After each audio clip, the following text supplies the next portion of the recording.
ఈరోజు మనందరి జీవితాలు నువ్వు కృంగిపోవటానికి, నిరాశలో ఉండిపోవటానికి, ఇక జీవితంలో ఇక నాకేమీ లేదు, ఇంకేమీ ఏం చేయలేనేమో, ఇక నా జీవితంలో ఇంతే అని అనుకోవటం గల కారణాలు యోనా భక్తుల జీవితంలో కూడా యోనా ఎంతో నిరాశలో కృంగిపోయాడు.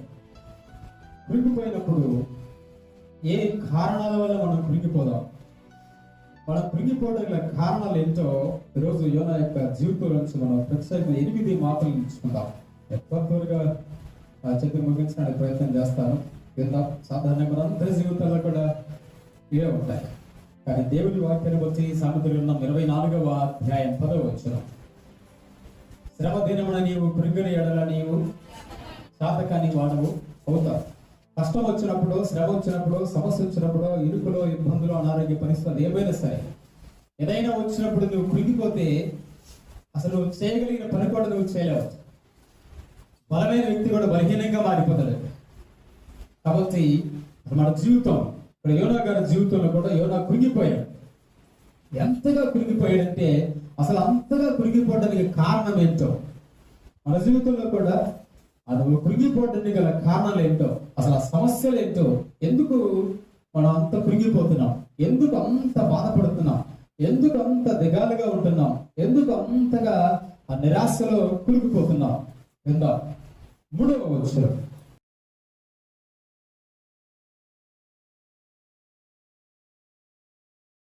యోనా ఆయనంతటా ఆయన అన్న మాట, నేను అగాధ సముద్రములో పడవేసి నేను అగాధములో పడిపోయాను అని భావించాడు. యోనా నిరాశపడటానికి గల కారణం, ఒక కారణం ఏంటంటే నేను ఇక అగాధములో పూర్తిగా పడిపోయాను. ఏమైపోయారు? అగాధం అంటే నేను చాలా లోతైన ఆ చీకటి గల ఆ ప్రాంతంలోకి నేను పూర్తిగా లోపలికి వెళ్ళిపోయాను. అన్ని కష్టాల్లోకి నేను వెళ్ళిపోయాను. ఎలా భావించాడు యోనా? నేను అగాధంలో పూర్తిగా పడిపోయాను, నేను చాలా సమస్యల్లోకి వెళ్ళిపోయాను, ఏమాత్రం జీవితంలో మరలా నేను పైకి వస్తానని ఆశ లేనంతగా అగాధంలో పడిపోయాను అని తనంతటా తానే భావించాడు. అర్థమవుతుందండి? వాస్తవంగా ఇక్కడ జరిగిన సంఘటన ఏంటంటే, దేవుడు యోనాను ఎక్కడికి వెళ్ళమన్నాడు? నినివే పట్టణానికి వెళ్ళమంటే నినివే పట్టణానికి వెళ్ళకుండా వేరొక దిక్కులకు ప్రయాణం చేస్తున్నాడు. అంతలో సముద్రం మీద తుఫాను రావటం, ఓడతో అల్లకల్లాలు అవటం, అప్పుడు వాళ్ళందరూ దీనికి కారణం ఎవరో అని కనుక్కొని యోనాను ఆ ఓడలో నుంచి సముద్రంలోకి పడవేస్తారు. సముద్రంలోకి పడవేయగానే దేవుడు ఒక మత్స్యానికి, ఒక పెద్ద చేపకు ఆయన ఆజ్ఞాపించినప్పుడు చేప వచ్చి యోనాను మింగేసింది. ఇప్పుడు యోనా గారు ఎక్కడున్నారంటే చేప కడుపులో ఉన్నారు. ఎక్కడున్నాడు? యోనా చేప కడుపులో ఉన్నాడు. చేప కడుపులో ఉన్నప్పుడు ఈయన అనుకుంటున్నాడు నేను చేప కడుపులో ఉన్నాను అనుకోవటంలా. అర్థమవుతుందా? ఏమనుకుంటున్నాడంటే ఈయన భావిస్తున్నాడు చేప కడుపులో ఉన్నాను అనుకోవట్లా, నేను సముద్రం యొక్క అగాధములోకి, సముద్రం యొక్క అడుగులోకి నేను వెళ్ళిపోయాను, ఇక పైకి రావటం నా వల్ల ఏమైపోద్ది. ఏమవుతున్నాడు? ఇంకా కృంగిపోతున్నాడు. అర్థమవుతుందా? ఈయన ఎక్కడున్నాడు? వాస్తవంగా చేప కడుపులో ఉన్నాడు. కానీ ఈయనేమనుకుంటున్నాడు? నేను సముద్రం యొక్క అగాధములో అడుగు భాగంలో పడిపోయాను, ఇంకా మళ్ళీ నేను పైకి రాగలనా అనేటప్పటికీ అతనిలో ఇంకేం కలిగింది? ఇంకా నిరాశ, ఇంకా నిరాశ. చాలాసార్లు గమనించాను, ఉన్న చుట్టూ ఉన్న పరిస్థితులను చూసి యోనా చుట్టూ చూశాడు. అంత చీకటిగా ఉంది. చాపగడుపులే లైట్లు ఉన్నాయా? అంత చీకటిగా ఉంది. చూసేటప్పటికీ ఇక నేను సముద్రం యొక్క అడుగుకు వచ్చేసాను, అగాధపు లోయలో నేను పడిపోయాను, సముద్రం అప్పటికి నేను వచ్చాను, ఇంకా నేను మళ్ళీ ఎంత పైకి వచ్చి బ్రతుకుతాననే ఆశ ఇంకా నాకు లేదు అని కృంగిపోతున్నాడు. అంతే. ఈరోజు చాలాసార్లు లేని సమస్యలను మనం భావిస్తూ ఉంటాం. అసలు సమస్య సముద్రం అడుగు లేడు, ఆయన ఉన్నాడా? కానీ అలా ఆయన భావించాడు. ఈరోజు కూడా చాలా మంది కృంగిపోవడానికి కారణం అసలు సమస్య వేరు, వేరే సమస్యను పట్టుకొని మన కంటి ముందు కనపడే వేరే సమస్య కోసం నువ్వు అలా అనుకొని కృంగిపోతుంటావు. యోనా కూడా అలా భావించాడు. అసలు వాస్తవంగా అది కాదు, సముద్రం అడుగున ఆయన లేడు, కానీ అలా అనుకున్నాడు. అర్థమవుతుందా? అలా అనుకున్నాడు. చుట్టూ ఉన్న పరిస్థితి చూసి ఆయన అలా అనుకొని ఇక బాధపడడం మొదలు పెట్టాడు, ఆడవటం మొదలు పెట్టాడు. ఈరోజు కూడా చాలా మంది బాధపడటానికి, దుఃఖపడటానికి, కృంగిపోవడానికి అసలు కారణం వేరే. అవును కదా? అసలు ముందేమో చేప గడుపులో, కానీ ఇప్పుడు బాధపడేదేమో నేను సముద్రం అడుగు పెట్టానే, సముద్రం అగాధంలోకి వచ్చానే, ఇంకెప్పుడు పైకి వస్తున్నావు, ఇంకా రాగలనా లేదా, నా వల్ల అవుద్దా అని అసలు లేని దాన్ని ఊహించుకొని బాధపడతా ఉన్నాడు. చాలా మంది కూడా అసలు సమస్య అక్కడ అది కాదు, అసలు అది లేదు, లేని సమస్యను ఉన్నట్టుగా నీ అంతట నువ్వు అనుకొని భావించి దాన్ని తలుచుకొని కృంగిపోయే వాళ్ళు ఈ రోజు కూడా నాకు తమ్ముళ్ళు చెల్లెలు చాలా మంది ఉన్నారు. అసలు సమస్య వేరు, అసలు సమస్య వేరు. అసలు ఈయన సమస్య రావడానికి ఒక కారణం ఉంది. అసలు ఆ కారణం గురించి ఆలోచించటల్లా, దేని గురించి ఆలోచిస్తున్నాడు? అవునా కదా? మనిషి ఎప్పుడు కూడా అసలు సమస్యలు వచ్చాయని, అది ఎందుకు వచ్చిందో అనే దాని గురించి కాదు, ఉన్న సమస్యలను చుట్టూ కనబడే వాటిని గురించి ఆలోచిస్తూ కృంగిపోతున్నాడు. 2వ మాట 3వ వచనంలోనే, ప్రవాహములు నన్ను చుట్టుకున్నాయి, కష్టాలన్నీ నన్నే చుట్టుముట్టాయి. చేప గడుపులో ఉన్నాయని ఏ ప్రవాహాలు ఆయన చుట్టుకున్నాయా? ఏం చుట్టులా. చేప గడుపులో నీళ్లను చూసి సముద్రపు అడుగులు నేను ఉన్నానని ఆయనంతటా ఆయన అనుకొని అన్ని నన్ను చుట్టుముట్టాయి అంటున్నాడు. చుట్టుముట్టాయి నిజంగా ఏం చుట్టుముట్లా, కానీ ఆయన అలా భావించి అసలు లేని దానికోసం దుఃఖపడతా ఉన్నాడు. అసలు సమస్య లేని సమస్యను ఉన్నట్లుగా భావించుకొని దుఃఖపడతా ఉన్నారు. ఈరోజు కూడా చాలా మంది గుర్తొచ్చాయి. చాలా మంది అలాగే ఉన్నారు. కష్టాలన్నీ నన్ను చుట్టుముట్టాయి, కష్టాలన్నీ నన్ను చుట్టుకున్నాయి. ఎప్పుడు బయటపడతానో నేను ఈ బందికాణాల నుంచి, ఈ కష్టాల్లో నుంచి. అసలు అక్కడ లేదు, అది అసలు సమస్య అది కాదు, కానీ నువ్వే ముందే భావిస్తున్నావు, నీ అంతటా నువ్వే ముందే ఊహించుకుంటున్నావు. కొంచెం జ్వరం వచ్చింది అనుకోండి, ఇంకేముంది, నా పని అయిపోయింది, ఇక నాకు కరోనా వచ్చిందేమో, వచ్చేటట్లుగా ఉందేమో. ఏమవుతా లేదు, ఏదో మామూలు వైరల్ ఫీవర్ ఏదో వచ్చింది అనుకో, ఏదో కొంచెం తలనొప్పి ఒళ్ళనొప్పిలో మామూలుగా జలుబు చేసింది అనుకో, దానికి అసలు లేదని నువ్వేం భావిస్తావు? వచ్చేటట్టుందేమో, వచ్చిందేమో, అసలు లేని దాన్ని ఊహించుకొని అంత నిరాశ పడిపోతాం, అంత కురిగిపోతాం, అంత బాధపడతాం. కష్టాలు నన్ను, ప్రవాహం నన్ను చుట్టుకున్నాయి. ఇక నేను పైకి వచ్చేది, నేను పైకి వద్దాం అనుకున్న ప్రవాహాలన్నీ కూడా నన్ను చుట్టుముట్టాయి. నేను బయటపడదాం అనుకున్నా కూడా కష్టాల మీద కష్టాలు, శ్రమల మీద సమస్యల మీద సమస్యలు అన్ని నన్ను చుట్టుముట్టాయి. ఎక్కడ నేను బయటకు వచ్చేది? కానీ ఏనంతా నేనే అవుతున్నాడు, ముందే ఏనంతా నేనే కురిగిపోతున్నాడు. చాలా పర్యాయాలు మనకు జరిగింది ఇదే. అసలు సమస్య ఏమో వేరు, అసలు అక్కడ సమస్య ఆయనకు ఉందా? అసలు ఆయనకు కష్టమే లేదు, సమస్య లేదు, ఉందా? ఆయన చేప కడుపులో ఉన్నాడు. చేప కడుపులో ఉంటే ఈ ఒడ్డు నుంచి, తర్షీషు నుంచి నినివేకు ఆ దారికి ప్రయాణం చేస్తున్నాడు, టికెట్ లేకుండా ఆయన హాయిగా చేప కడుపులో ఉండి. కానీ ఏమనుకుంటున్నాడు? నేను అడుగు పెట్టాను, నీళ్ళన్నీ నన్ను చుట్టుకున్నాయి, ఇక నేను బతుకుతానా, బయటపడతానా, భూమి మీదకి వస్తానా, ఎవరికి లేని కష్టాలన్నీ నన్ను చుట్టుకున్నాయి. చాలాసార్లు మన కళ్ళ ముందు ఉన్న సమస్యల పరిస్థితులు చూసి ఇవన్నీ నాకు సమస్యలే అనుకుంటా, కానీ అసలు అవి సమస్యలే కాదు. అసలు అవి సమస్యలే. అసలు సమస్య నీకు ఒకటి ఉంది, అసలు సమస్య అనేది ఒకటి ఉంది.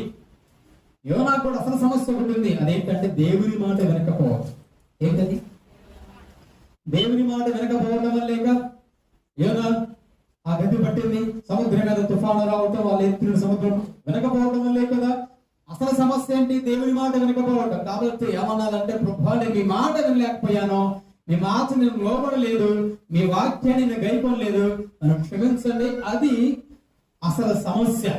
కానీ ఆ అసలు సమస్యను పక్కన పెట్టేశాడు, లేని సమస్యలను కల్పించుకున్నాడు. అర్థమవుతుందా? అప్పటి నుంచి ఇప్పటి వరకు చాలా మందిని యోనాకు తమ్ముళ్ళు చెల్లెళ్ళు కూడా మనం కూడా అసలు సమస్య ఏదో ఉంటుంది. ఎక్కడో నువ్వు దేవుడి వ్యతిరేకంగా జీవించడమో, దేవుడి మాట వెనకపోవటమో, దేవుడి ఉద్ధరణ నువ్వు చేయటమో, దానివల్ల తిప్పలు వస్తాయి. దాన్ని అసలు దాన్ని పక్కన పెట్టేసి ఇప్పుడు ఉన్న చుట్టూ కనపడుతున్నాయే వీటిని ఎవరికి లేని బాధలు నాకే వచ్చాయి, నేను ఎక్కడో అడుగు పెట్టాను, ఇవి కాదు అసలు సమస్యలు. అసలు సమస్య ఏంటి? ప్రభు మాట నేను వినలేదు. ప్రభు ఒక చోటికి పోమని నేను ఒక చోటికి పోయాను, ఆయన మాటని ఎగర్తిచ్చాను, అది అసలు సమస్య. దాన్ని అంతా పక్కన పెట్టాడు. వెనక ఏది పట్టుకున్నాడు? లేని సమస్యను పట్టుకొని కష్టాలన్నీ నన్నే చుట్టుకున్నాయన్నాడు. తర్వాత మాట్లాడతాం 3వ వచనంలోని, నీ తరంగములలో నీ కరుణలు నన్ను కప్పి ఉన్నాయి, నన్ను ముంచేస్తున్నాయి అన్నాడు. ఏం చేస్తున్నాయి? ఆయనట ముంచుతున్నాయి అంట, లోపలికి మునుగుతున్నాడు. నిజంగా ఆయన అన్నాడు, ఆయన అన్ని ముంచేస్తున్నాయి అన్నాడు. అసలు ఎక్కడ ఎవరు ముంచుతున్నారు? నిన్ను ఏ కష్టం ముంచుతుంది? అక్కడ ఆయన చాపడుపులో ఉన్నావు, కానీ నువ్వేం భావిస్తున్నావు? కష్టాలన్నీ తరంగాలు, సముద్రంపై ఉండే తరంగాలు, వలల కరులన్నీ నన్ను పైకి రానికుండా ముంచుతున్నాయి అనుకుంటున్నాడు. అసలు ముంచుతున్నాయా? ఆయన పైకి వస్తుంటే పైకి రాకుండా ఏమైనా చేస్తున్నాయా? చేతుల్లా అలా భావించి కృంగిపోతున్నాడు. అలా అనుకొని ఇంకా బలిహీనుడైపోతున్నాడు. అలా అనుకొని దేవుని వైపు దృష్టి పెట్టవలసిన వ్యక్తి దేవుని వైపు దృష్టి పెట్టకుండా దృష్టి అంతా లేని సమస్య మీద దృష్టి పెట్టారు. ఇదే అసలు సమస్యకి కారణం ఏంటంటే, సమస్య ఏదో ఒక మనిషికి ఉంటుంది, ఏదో ఒక బాధ, ఇరుకో, ఇబ్బందో ఉంటుంది. ఉన్నప్పుడు అసలు దీనికి కారణం ఏంటి అని దేవుని వైపు మనం చూడవలసిన దానికి బదులు దేవుని వైపు చూడకుండా లేని సమస్యను సృష్టించుకుంటున్నాం మనం. ఏం చేశాడు యోనా? అసలు అక్కడ సమస్య అది లేనే లేదు. ఆయన అనుకునేవి ఏమీ లేవు. ఉన్నాయా?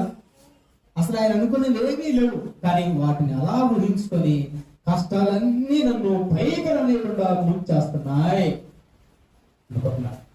గుర్తుపెట్టుకో, ఎప్పుడు మన జీవితంలో లేని సమస్యను చూసే ప్రయత్నం చేయకండి, కృంగిపోతా. అసలు అక్కడ సమస్య అది కాదు, అది లేదు. లేని దాన్ని నువ్వు ఉన్నట్లుగా భావించుకొని నీవు బలహీనురాలుగా మారిపోతా. అసలు అక్కడ ఏమీ లేకపోయినా ఇలా అవుద్దేమో, జరుగుద్దేమో అలా అనుకుంటూనే ఏమైపోయాడు? అతను కృంగిపోతా మొదలెట్టాడు. కృంగిపోతే ఏమన్నాడు దేవుడు? నువ్వు చాటకాని వ్యక్తివి, నువ్వు కృంగిపోయేవాళ్ళు అసలు ప్రయత్నాలు ఏం చేయలేవు, ఇంకా నీరసం వచ్చిపోద్ది, నిరాశ వచ్చిపోద్ది, నిస్పృహ అయిపోతావు, ఇంకా దిగజారిపోతా ఉంటావు కృంగిపోతే. కాబట్టి ఎప్పుడు కూడా ఈ సమస్యల వైపు చూడకూడదు. మనం అసలు లేని వాటిని చూడకూడదు. ఒకటంటే ఏదైనా సమస్య ఉంటే సమస్య కంటే శక్తిమంతుడైన క్రీస్తు ప్రభు వైపు మనం చూడాలి. ఆమేన్. అంతేకాని అసలు ఆ సమస్య కంటే బలవంతుడైన దేవుని వైపు చూడకుండా లేని సమస్యలను ఉన్నట్లుగా భావిస్తూ ఏం చేశాడు? ఈ సమస్యలేమీ లేవు ఉన్నట్లుగా భావిస్తూ ఇంకా ఇంకా ఇంకా ఇంకా మునిగిపోవటం మొదలుపెట్టాడు యోనా. తెలుసా ఈ మాట నుంచి మనలో చాలా పర్యాలు మన జీవితంలో జరిగేది అది కాదంటారా? చాలా సార్లు మన చుట్టూ ఉన్న వాటన్నిటిని చూసుకొని, పరిస్థితులు చూసుకొని, సమస్యల గురించి సతమతం అవుతూ, సమస్యల గురించి ఆలోచిస్తూ ఇవన్నీ నన్ను ఇక ముంచేస్తున్నాయి, నేను ఎప్పుడు బయటపడేది, ఎప్పుడు పైకి వచ్చేది. ముంచివేయడం అంటే ఇక ఎంత ప్రయత్నం చేసినా మనల్ని పైకి రానియకుండా మనం అడుగులు తప్ప చేస్తున్నాయట. ఈయన ఎంత ప్రయత్నం చేసి నేను పైకి రానియకుండా సముద్రంలో వాళ్ళని ముంచుతున్నాయట. నిజమేనా? అసలు నిజం కాదు. ఎక్కడ కూడా చాపడుపులో ఏ తరంగాలు ముంచుతుంది పైకి రానివ్వకుండా ఏమీ లేవు. కానీ అలా భావించి కృంగిపోతున్నాడు. చాలా పర్యాలు మనం కూడా చేస్తాం.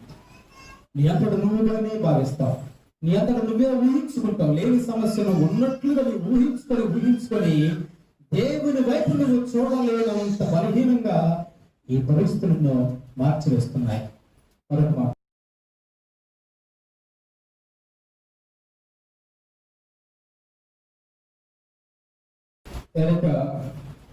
ఇక నా పని అయిపోయింది అని నిర్ణయానికి వచ్చేసారు.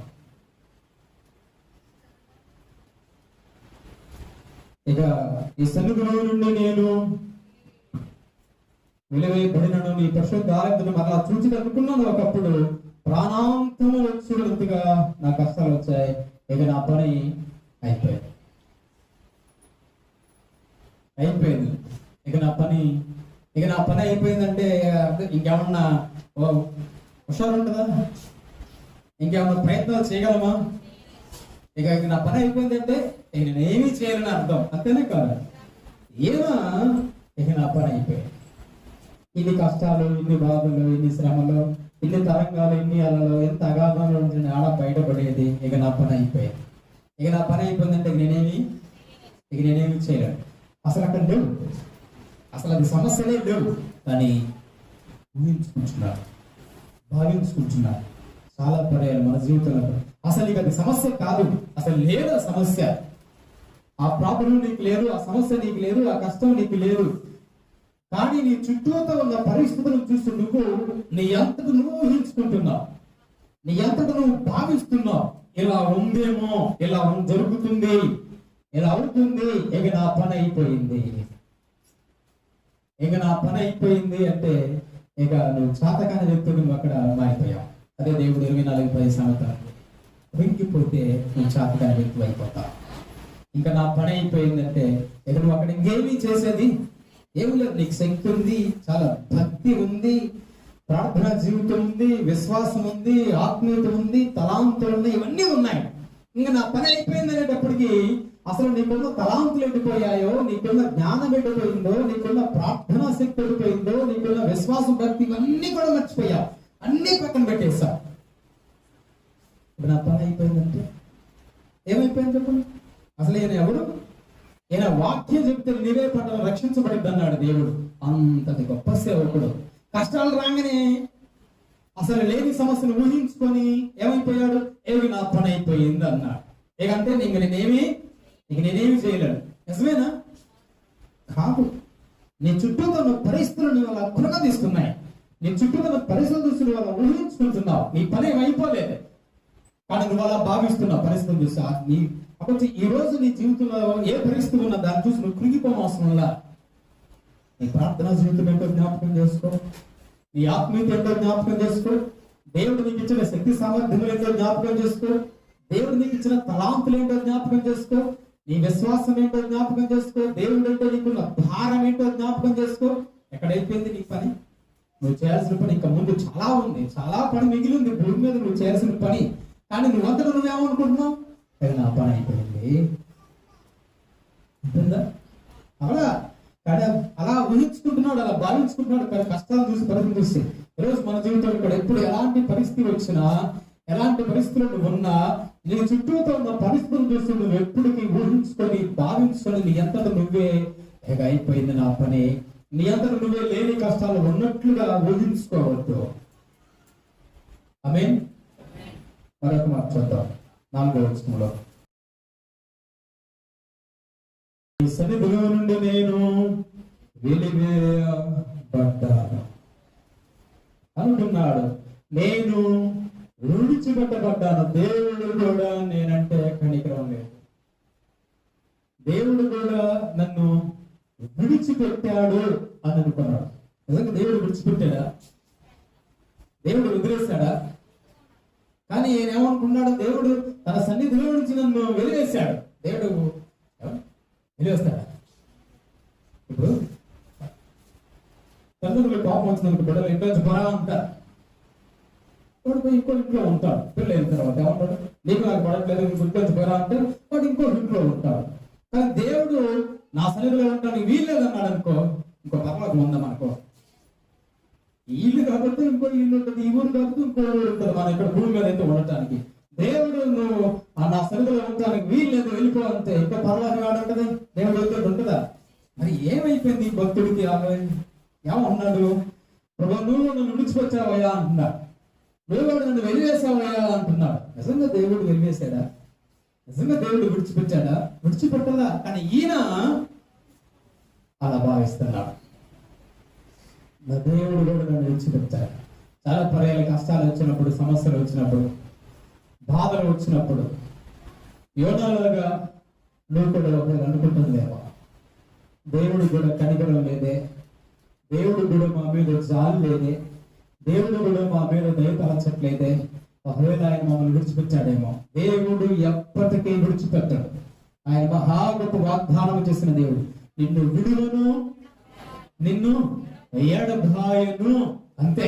దేవుడు పెద్ద పెద్ద మాటలు మార్చేవాడు కాదు. దేవుడు పెద్ద పెద్ద చేసాడు, మాటలు మార్చేవాడు ఏం కాదు. ఒక్కసారి దేవుడు వాగ్దానం చేశాడు, నిన్ను విడువను ఎడబాయను అన్నాడంటే ఇక నువ్వు చచ్చిపోయే వరకు దేవుడు నిన్ను విడిచిపెట్టాడు. అంతే. కానీ కష్టాలు బాధలు వచ్చినప్పుడు యోనా దేవుడు నన్ను విడిచిపెట్టాడు, దేవుడు నన్ను ఆయన సన్నిధిలోంచి వెలివేశాడు అని భావించుకున్నాడు. పొరపాటు. దేవుడు నిజంగా నిన్ను విడిచిపెట్టలా. నువ్వు దేవుడికి దూరం అయిపోయి పారిపోయావు. నువ్వు దేవుడి మాటను ధిక్కరించావు. అయినా దేవుడు నువ్వు ఎక్కడ చచ్చిపోతావేమోనని ఎవరిని పంపించాడు? చాపను పంపించి చాప కడుపులో దాచిపెట్టాడు. ఏం చేశాడు? చాప కడుపులో యోనాను మరి విడిచిపెట్టాడంటారా? విడిచిపెట్టాడా? దేవుడి మాట వెళ్ళలేదు యోనా. దేవుడు వ్యతిరేకంగా ఉన్నాడు యోనా. అయినా దేవుడు తను ఇచ్చిన మాట తప్పల.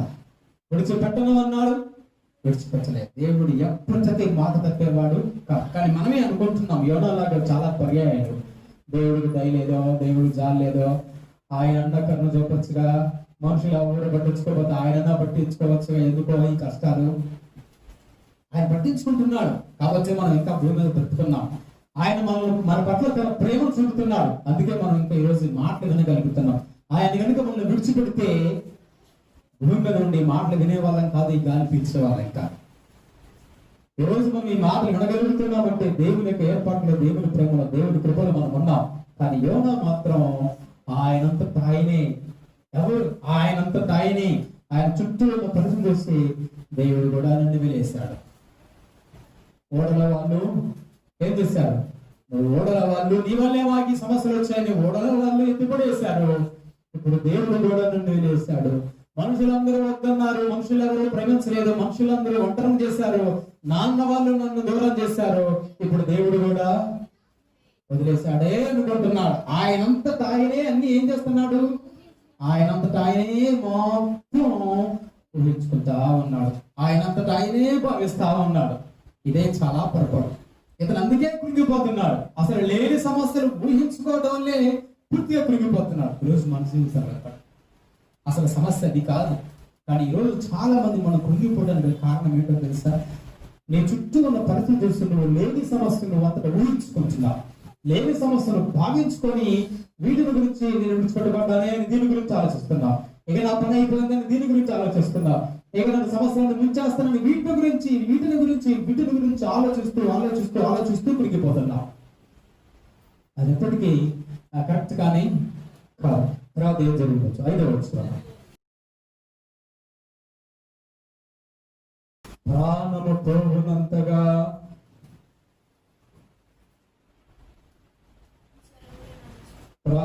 పోవునంతగా జలములు నన్ను చుట్టుకొని ఉన్నవి.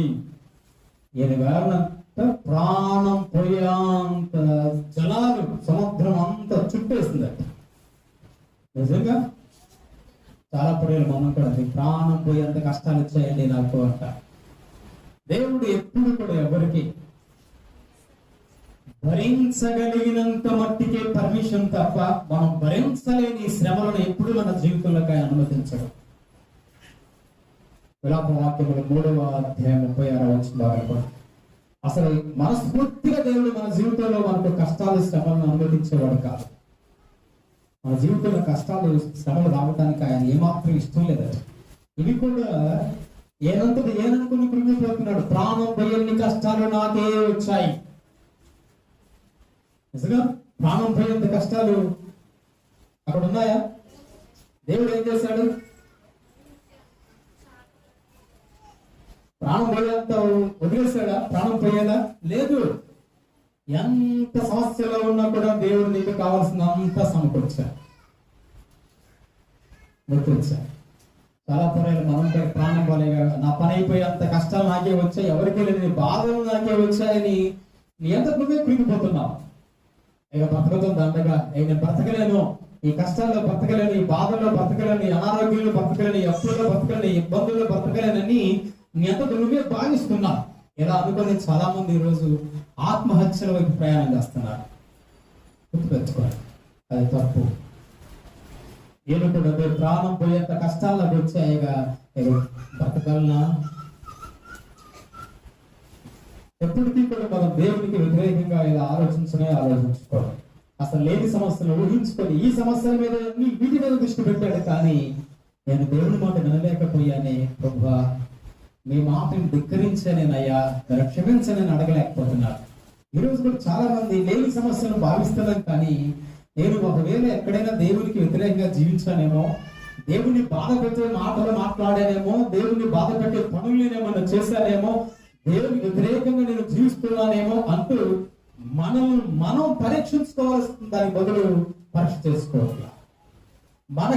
మనం విమర్శించుకోవాల్సిన దానికి బదులు మనల్ని మనం విమర్శించుకోకుండా మన కంటికి చుట్టూ కనపడే ఈ పరిస్థితులన్నింటిని బట్టి ఇక నా పని అయిపోయింది, ఇక దేవుడు కూడా చివరికి నన్ను విడిచిపెట్టాడు, నా వాళ్ళందరూ నన్ను విడిచిపెట్టారు, ఇక నా పని అయిపోయింది, ఇక నేను ప్రాణాలతో బయటపడలేను, ఇక నేను బ్రతకలేను భూమి మీద, ఇక బ్రతకడం కంటే సావత్వం ఎంతమంది లేరు ఈరోజు అలా అనుకునే వాళ్ళు. ఎవడలాగా అది తప్పు, అది క్రమం. కానీ కదా వచ్చిన మరొకసారి చదువుతాం. సముద్రపు నాచు నన్ను చుట్టుకొని ఉంది అన్నాడు.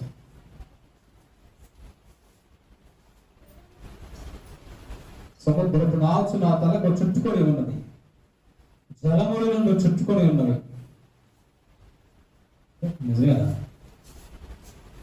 సముద్రం నాచు అంతా తలకు చుట్టుకున్నది. అసలు ఆయన సముద్రం అడుగులు ఉన్నాడు. ఏమన్నా సముద్రం నాచు చుట్టుకోవడానికి ఎక్కడ ఉన్నాడు?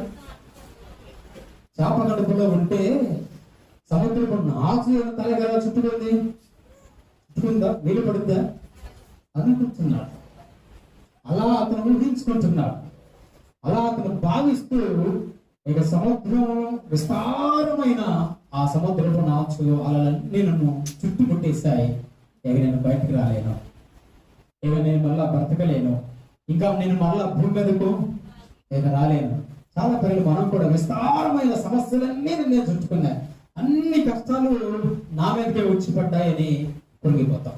ఎప్పుడైతే ఈ మాటలు నీ నోట్లో వస్తాయో అప్పుడు నువ్వు ఇంకేం చేయలేకుండా పొంగిపోతావు. అన్ని సమస్యలు నాకే వచ్చాయి, నేను ఎక్కడో అడుగులు పడ్డాను, కష్టాలు చుట్టుకున్నాయి, కష్టాలు నేను ముంచేస్తున్నాయి, పైకి రానివ్వకుండా ఇక నా పని అయిపోయింది, నేను ఏం చేయలేను. అన్ని సమస్యలు ఒకేసారి వచ్చి నా మీద పడ్డాయి, సమస్యల మీద సమస్యలు నాకే వచ్చేసాయి. నీతో దేవుడు ఏం చేస్తున్నాడో అంటూ నువ్వు నిరాశ పడిపోతే, నిస్పృహంలో పడిపోతే ఇక జీవితంలో బయటకు రాలేవు. ఇవ్వకూడదే పరిస్థితి. సముద్రపు నాచు అంతా నన్ను చుట్టుకుపోయింది, నన్ను నలుగుతుంది, ఇక నేను ఎలా బయటకు వచ్చేది, ఇక నా పని అయిపోయింది. లేని దానిని అసలు ఎంత చక్కగా ఊహించుకుంటూ వచ్చాడు అన్నా కదా. అసలు ఎంత చక్కగా అనుకుంటున్నాడు లేని దాన్ని. అసలు లేని సమస్యను ఊహించుకొని బాధపడతా వస్తున్నాడు. అది రోజు మన జీవితంలో ఒకవేళ ఇలాంటి పరిస్థితులు ఉంటే అది క్రమము కానే అయిపోయింది. అనుకున్నాడు ఇక నేను ఇక మరి అన్నటికీ పైకి ఎక్కి రాకుండా, ఇక నేను పైకి రాకుండా భూమి కూడా గడియలు తలుపులు వేసేసారని, నేను ఇక మళ్ళీ పైకి రాకుండా తలుపులు వేశారని చేతులెత్తేశారు. అంటే ఏమైపోయాడు? ఇక నేను అసలు ఆయన పైకి రాకుండా భూమి గడియలు తలుపులు వేసేసారు పైకి రాకుండా అనుకోని ఇక పూర్తిగా కురిగిపోయాడు. ఎవరు? పర్వతాల పునాదుల్లోకి నేను దిగిపోయాను. పర్వతాల పునాదుల్లోకి పోయాడు ఆయన. పర్వతాల పునాదుల్లోకి నేను దిగిపోయాను, భూమి గడియలు కూడా వేయబడ్డాయి పైకి రాకుండా అని. ఇక నా పని అయిపోయింది, ఇక నా వల్ల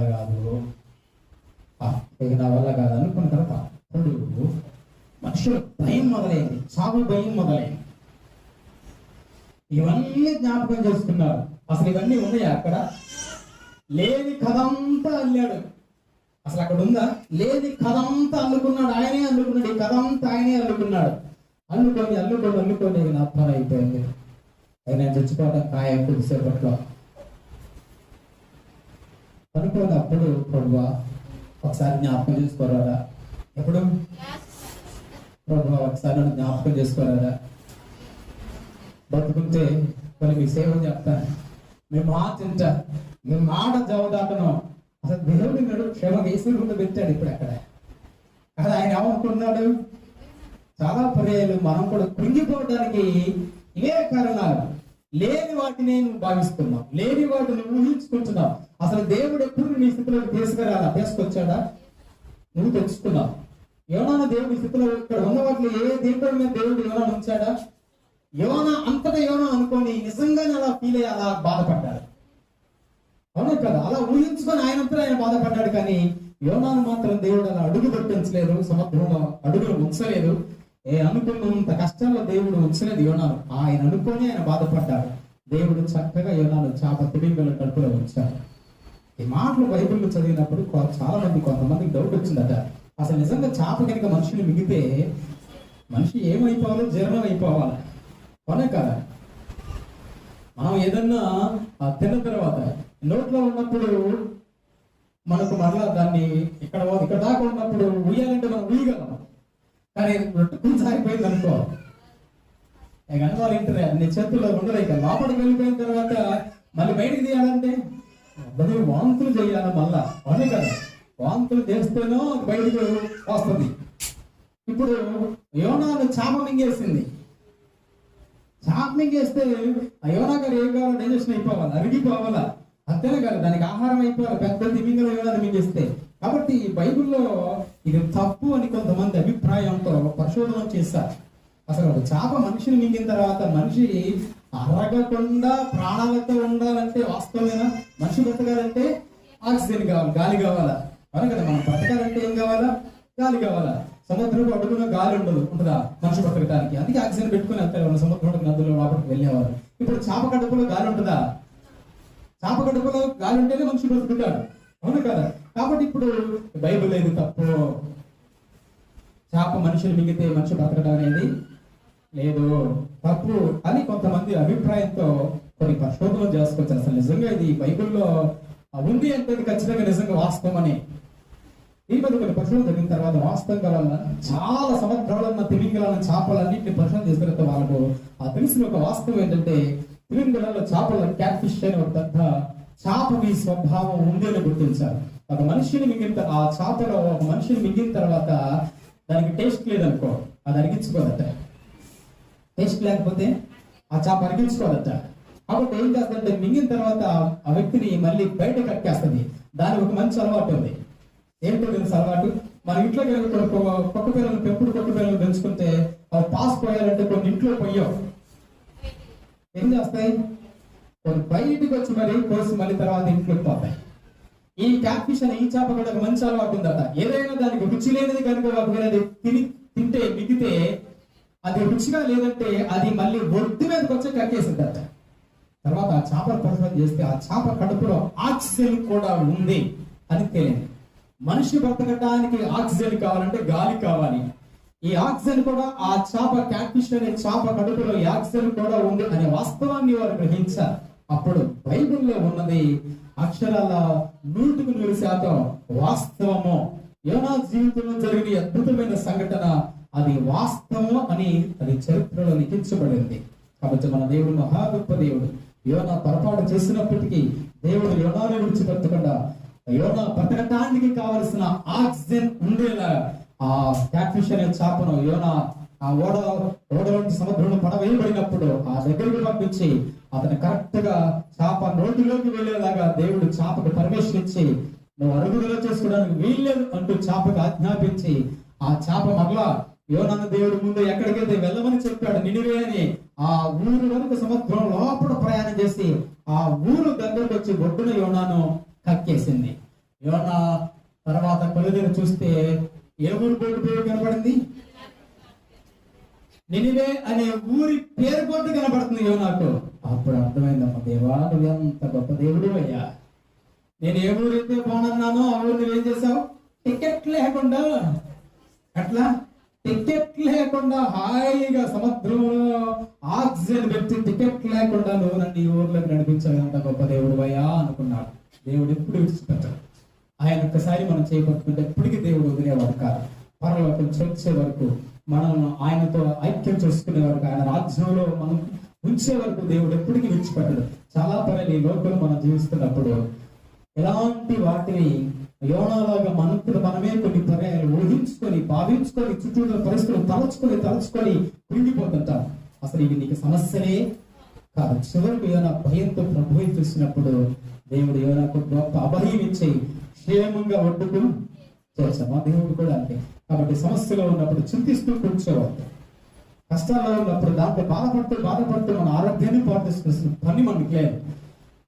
ప్రతి సమస్యను మన చింత యావత్తు ప్రభు మీద, మన ప్రతి సమస్యను ప్రభువుకు అప్పగించగలిగితే ప్రభు మనకు మహా గొప్ప నెమ్మది, సమాధానం, ఆదరణ ఇచ్చేవాడు మన ప్రభు అనిపిస్తుంది. కాబట్టి అటు రీతిగా మనం ప్రతి విషయంలో ప్రభు మీద ఆధారపడుతూ దేవుని యొక్క సమాధానం మనం పొందుకుందాము గాక. ప్రార్థన చేసుకుంటాం. పరిశుద్ధుడైన ప్రేమ గల తండ్రి, సర్వలోకుల సకల ఆశీర్వాదములకు కారణమగుటైన మా ప్రభు, ఆయన ఉదయకాల సమయంలో మరోమారు నీ ఘనమైన శ్రేష్ఠమైన బలమైన నామములో వందనాలు ప్రార్థిస్తున్నాం. యోనా తన జీవితంలో లేని సమస్యను ఉన్నట్టుగా భావించుకొని, ఆ సమస్యల్ని తలుచుకొని ఎంతగా కుంగిపోయాడో, ఎంత నిరాశపడ్డాడో, ఎంత నిస్పృహలకు గురైపోయి ఇక నా పని అయిపోయింది అంటూ ఎంతగా మా ప్రభు విశ్వాసం బలహీనంగా జారిపోయాడని నేర్చుకున్నాం. అలాగే కాక నాయన, మా ప్రార్థన జీవితంలో, విశ్వాసపు యాత్రలో మా ప్రభు ఈ ప్రయాణంలో ప్రభు ఎదురవుతున్న శ్రమ విషయంలో, శోధన విషయంలో, సమస్యల విషయంలో ప్రభు మాలాగా కురికిపోక ఆయన విశ్వాసమును కట్టేయడాన్ని కొనసాగించుకోవడం మీ వైపు చూస్తూ, మీ మీద ఆధారపడుతూ, మీ చేయబడుచుకొని ఆయన ముందు కొనసాగే మహాగొప్ప భాగ్యాన్ని ఈ సమయంలో ప్రార్థనలో పాల్పొందిన ఆ సగ సహాస్మరకు శిరస్సు నుంచి ప్రార్థనలో పాల్పొందిన ప్రతి ఒక్కరికి, మా దేశ ప్రజలందరికీ దయచేయమని మమ్మల్ని అందరినీ మీకు అప్పగిస్తూ క్రీస్తు యేసు పరిశుద్ధ నామమున అడిగి వేడుకొంచున్నాం తండ్రి.